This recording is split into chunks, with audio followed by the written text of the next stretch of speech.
Just got done watching Olivia Wilde's sophomore effort, Don't Worry Darling, one of my most anticipated films for this year, mainly because I loved Booksmart. That was such a great spin on the coming-of-age genre. And Don't Worry Darling was looking to be epic, thrilling, and something that maybe we've seen before, but with its own unique spin on it. A lot of reviews have been coming out for this movie, and they weren't not to what a lot of us were expecting this to be. But I'm here to tell you that this movie is still good. It's solid, but I did leave conflicted, and I felt like I wanted more from this movie overall. I expected this movie to be great and one of my favorites of the year, but I went in, lowered my expectations, dropped them all at the door, and I left going, that was good. And that's where we start this review. Don't Worry Darling is about a 1950s housewife living with her husband in a utopian experimental community who begins to worry that his glamorous company could be hiding disturbing secrets. Starring the likes of Florence Pugh, Olivia Wilde, Chris Pine, Harry Styles, Gemma Chan, and even Nick Kroll. This movie leads to a lot of unexpected areas, but ones that I found a little bit predictable. And with every movie review, the thing that I like to talk about first is the pros, so that is what I'm going to establish first. And I will not be diving into any of the drama going on behind the scenes because it's always he said, she said, and maybe even Harry Styles decided to spit on Chris Pine. I do not believe that, but that video is a little bit incriminating. Even with that said and all the drama surrounding it, I do want to just look at this movie because I am a major fan of almost every single person involved with this movie, and I'm curious to hear your guys' thoughts down below. Are you excited for this movie? Are you not? Make sure to leave your thoughts down below, as well as make sure to hit that like and subscribe button so we can keep talking movies and TV over here on a daily basis. I love talking movies, and if you're here, you probably also love doing the same. But diving into my pros, the first thing that I want to establish right here is how goddamn good the performances are in this movie. First off, Florence Pugh, she's impeccable, she's incredible, she's stunning, and she's absolutely one of my favorite actresses working right now, probably top 2. And this performance from her in this film elevates her character, the script, and everything in this movie to that next level. In fact, she is so impressive in here that no matter what is going on in the film, you fully are enveloped within her character and instantly feel relatable to her and honestly right down to her cause. All the subtle nuances that she gives into here, to all the twisty, turny puzzle box elements that are in this psychological thriller are some of the best elements, and Florence Pugh brings those to life and more. Adding in Olivia Wilde is also pretty good in here. I do think she doesn't get a lot to do, but for what we saw from her, great. Chris Pine, God, this guy deserves more in Hollywood. He's probably the most underrated Chris when we look at Hollywood itself. Harry Styles, this has been a big thing, and I know a lot of Harry Styles fans are going to be watching this review going, Zach, what did you think of Harry Styles? I liked him. I thought he was solid, and this is easily his biggest performance yet, with the most dialogue, the most stuff to work with. I think he holds his own overall around a bunch of different actors who have definitely been in the industry for a lot longer than him. But as I look at his performance, he's good for the role. And I think this is a good starting point. Could they have gone another actor that maybe could take this position to the next level? Yes. But I do think there were issues with certain things with the writing that we're going to talk about when I get to my cons that I do think holds this character back. But again, Harry Styles is solid and good in this movie. But when it comes down to a film like Don't Worry Darling, the performances can only go so far. But the thing I was really curious to see in here was how Olivia Wilde's directing was going to be. Because again, her directing in Booksmart was absolutely stellar, keeping a pacing that kept you interested in every single scene, involved, engaged, laughing, and absolutely entertained.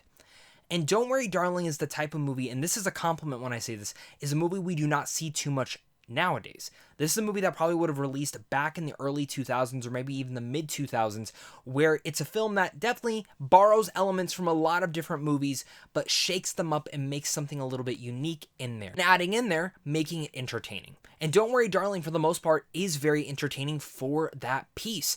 And I found a lot of that due to Olivia Wilde's directing. In fact, I even think that her directing is stronger here than what it was in Booksmart.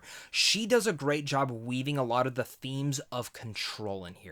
And a lot of the way that the cinematographer was able to capture many different moments was spectacular. Certain psychological moments in here, which I thought were brilliant. I didn't love all the psychological moments. There are some that I'm going to talk about in my cons, but there are certain ones, and the subtle ones were the ones that attention to detail that I think Olivia Wilde really brought to life. And again, thinking back on the movie after seeing all the twists and turns and seeing where this movie goes, I look back and I'm like, okay, this thing and the way that it connects to this and the whole thing of its message about control. Control over our lives, control over people, and how people manipulate and everything like that is fascinating. And I really, again, love what Olivia Wilde was able to do that. And I think she upped her game in here with a bigger budgeted film, with a bigger blockbuster in a sense here, with this psychological thriller that, again, I was really impressed by. I think without her directing, this movie would have faltered a lot more because she was able to weave all these tones, bring it to life, and layer out an interesting story and concept here into this mysterious puzzle box as you're trying to figure out what is going on.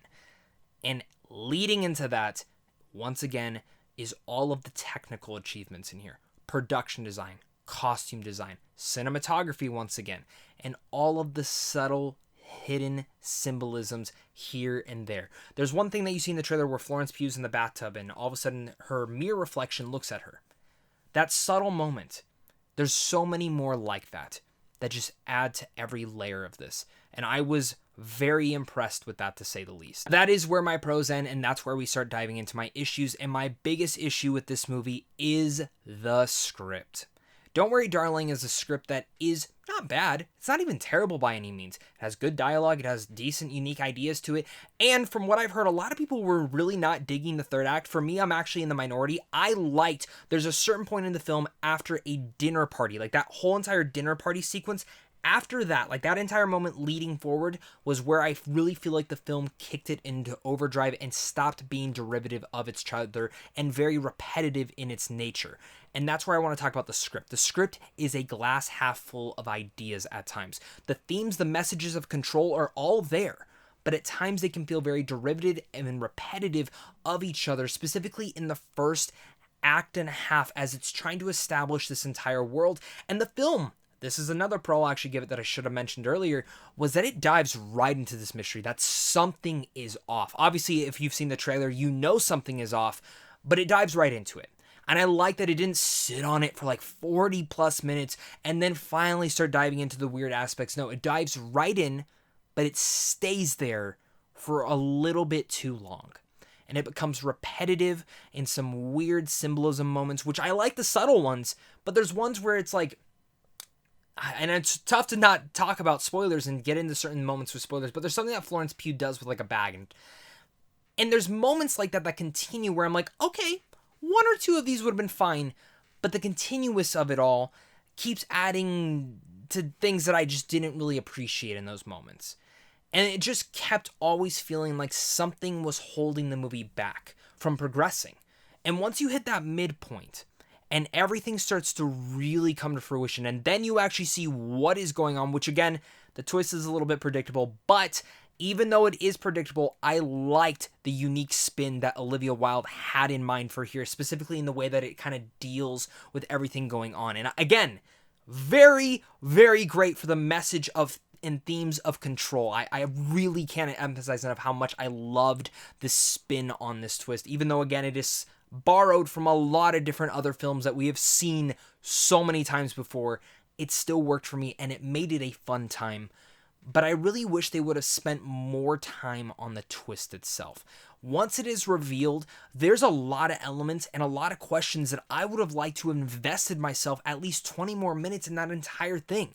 Now, whether that is you cut out certain sequences in the first act and a half, or you just make the movie 20 minutes longer to establish all those, I think would have really gone a long distance. Because for the most part, for the first act and a half, I was sitting there, I'm like, this is not bad, but it's also not great. And I'm just kind of sitting there going, okay, let's move the story along. And I was sitting there going, if this movie does not deliver something by the halfway point of this film, I'm not going to be happy with this movie. I'm going to feel a little bit cheapened and disappointed.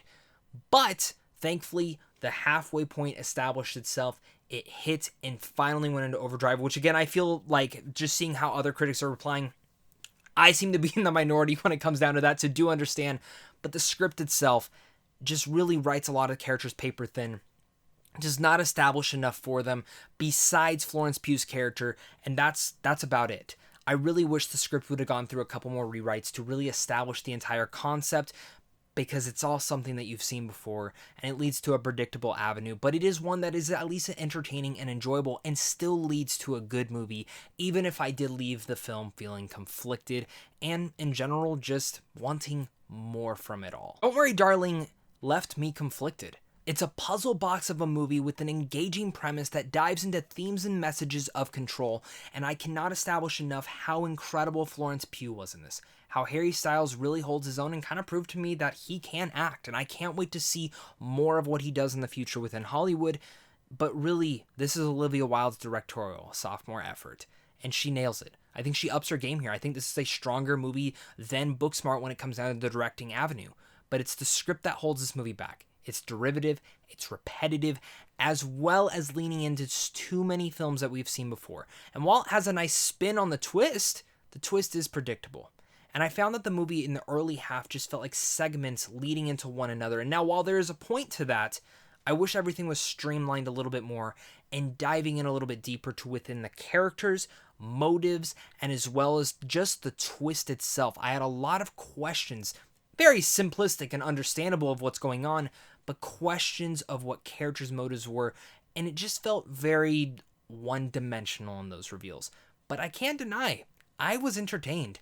I enjoyed the movie. I think this is a good movie. It's not great, it's not stunning, it's not one of the best movies of the year, but if you're looking for a good psychological thriller that reminds you of mid-2000 movies where you're like, hey, that was a fun time, we don't get enough movies like that nowadays in Hollywood, I very much still think that you should give Don't Worry Darling a try. This is something that Warner Brothers is probably one of the few studios that would actually put out, and I think some of you will enjoy a bit, some of you might be disappointed, so do definitely check your expectations at the door, and still make sure to check out Olivia Wilde's directorial debut, Booksmart. But with all that said, I'm going to give Don't Worry Darling a B-. I cannot wait to hear your guys' thoughts down below in the comment section, so thank you so much again for watching this. You guys are really all the best. Make sure to hit that like and subscribe button, comment down below your thoughts, and of course, until next time, stay classy.